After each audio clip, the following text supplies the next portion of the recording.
नमस्कार मित्रांनो, आज महाराष्ट्र नवनिर्माण सेनेचे अध्यक्ष राजसाहेब ठाकरे यांचा वाढदिवस।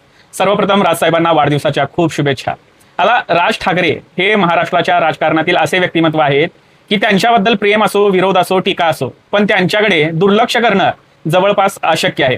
कारण महाराष्ट्रात जर उत्तम वक्तृत्व, राजकीय निरीक्षण, व्यंगचित्रकाराची दृष्टी आणि मराठी अस्मितेचा मुद्दा या सगळ्याचा विचार केला तर राज ठाकरे हे कायम चर्चेत राहिलेले आहेत आणि महाराष्ट्र त्यांना कधीच दुर्लक्षित करत नाही। पण आज त्यांच्या वाढदिवसानिमित्त एक प्रश्न पुन्हा उपस्थित होतो।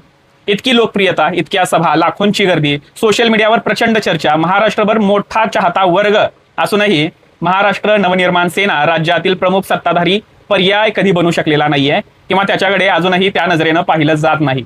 हा प्रश्न फक्त विरोधकांचा किंवा माझा नाहीये, तर प्रत्येक महाराष्ट्र नवनिर्माण सेनेचा समर्थक असेल किंवा मनसेचे कार्यकर्ते विचारतात। राज ठाकरे यांच्या राजकीय प्रवासाकडे पाहिलं तर शिवसेनेपासून त्यांची सुरुवात झाली।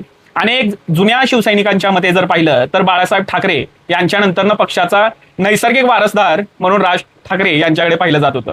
कारण त्यांची कार्यपद्धती असेल किंवा त्यांचं वक्तृत्व असेल किंवा आक्रमक शैली आणि जनसंपर्क यामुळे अनेकांना त्यांच्यामध्ये बाळासाहेबांची छबी दिसत होती।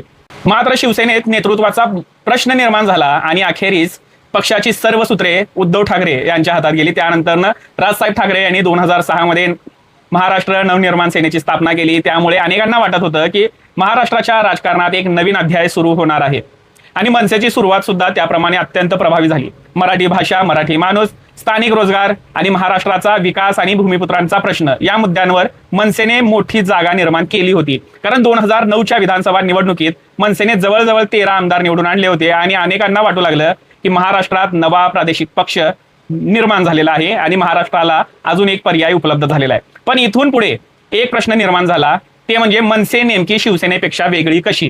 कारण मराठी अस्मितेचा मुद्दा आधीपासून शिवसेनेकडे होता, त्यामुळे अनेक मतदारांच्या मनात प्रश्न होता की दोन वेगळे पक्ष जवळपास एकसारखेच मुद्दे मांडत असतील तर नवीन पक्षाची गरज काय?